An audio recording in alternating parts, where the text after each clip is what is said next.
அன்புள்ள விருச்சிக ராசி அன்பர்களே வணக்கம். இந்த வார ராசி பலன். விருச்சிக ராசி அன்பர்களுக்கு 4ஆம் இடத்தில் சூரியன், செவ்வாய், புதன், சுக்கிரன், ராகு, வாக்கிய பஞ்சாங்கப்படி சனி பகவான், சந்திரன் ஆக 7 கிரகங்கள் இணைந்துள்ளன. அஷ்டமத்தில் குரு, 10ல் கேது பகவான் இருக்கிறார். உடன் இருப்பவர்கள் மூலமாக புதுவிதமான கண்ணோட்டங்கள் உருவாகும். நெருக்கமானவர்களிடம் தாங்கள் அனுசரித்து செல்லுதல் வேண்டும். தவறிப்போன சில வாய்ப்புகள் கிடைக்கும். செயல்பாடுகளில் துரிதம் உண்டாகும். தந்தை வழி உறவினர்கள் மூலம் அனுகூலமான சூழ்நிலை ஏற்படும். சிந்தனைகளில் இருந்து வந்த குழப்பங்கள் அனைத்தும் நீங்கி தெளிவுகள் பிறக்கும். சமூக தொடர்பான பணிகளில் இருப்பவர்களுக்கு பலதரப்பட்ட மக்களின் ஆதரவுகள் கிடைக்கும். சுபகாரியம் தொடர்பான பயணங்கள் அடிக்கடி கைகூடும். கணவன் மனைவி இடையே புரிதல்கள் அதிகரிக்கும். நண்பர்கள் மூலம் உதவிகள் கிடைக்கலாம். எதிர்பாலின மக்களால் தங்களுக்கு அனுகூலங்கள் உண்டாகும். பணிபுரியும் இடத்தில் ஏற்ற இறக்கமான சூழ்நிலை உண்டாகும். அனுசரித்து செல்லுதல் வேண்டும். இனம் புரியாத சில செயல்களில் தங்களுக்கு ஆர்வம் ஏற்படும். அஷ்டமத்தில் பாதி அஷ்டமம் இந்த இடத்தில், அதாவது அஷ்டமம் என்றால் 8, அர்த்தாஷ்டமம் என்றால் 4 ஆக 4ஆம் இடத்தில் பல கிரகங்கள் இருக்கின்றன.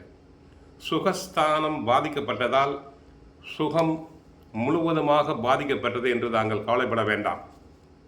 குருவினுடைய பார்வை அந்த இடத்தில் இருப்பதால் எந்த பிரச்சனை, வம்பு வழக்குகள், மன உளைச்சல் ஏற்பட்டாலும் உடனடியாக தீரும்.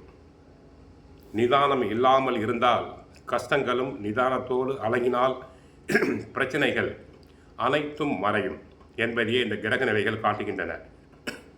ஆன்மீகத்தில் நாட்டம் அதிகரிக்கும். விழிப்புடன் இருந்தால் கடன் வாங்காது சமாளித்துக் கொள்ளலாம். 3ஆம் மனிதர்களுடைய பிரச்சனையில் நீங்களாக நுழைந்து கருத்து சொல்ல வேண்டாம்.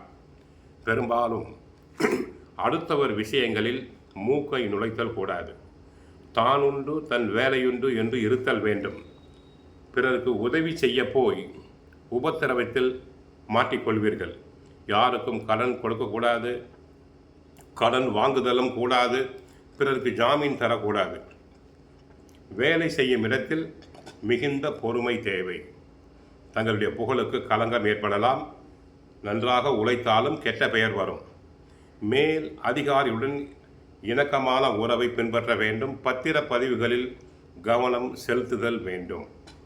ஆக விருச்சிக ராசி அன்பர்களுக்கு 8ஆம் இடமாகிய அஷ்டமத்தில் குரு இருக்கிறார். பண வகையில் எச்சரிக்கை தேவை. உடல் நல கோளாறுகள் தோன்றி மறையும். 4ஆம் இடமாகிய அர்த்தாஷ்டமத்தில் சில கிரகங்கள் பாதகம், சில கிரகங்கள் சாதகமாக உள்ளன. நட்பு வட்டாரத்தில் பார்த்து பழகுதல் வேண்டும். கோவிலுக்கு சென்றால் முருகனை வழிபடுங்கள். கந்த சஷ்டி பாராயணம் செய்யுங்கள். வாழ்க வளமுடன், மங்களம் உண்டாகட்டும்.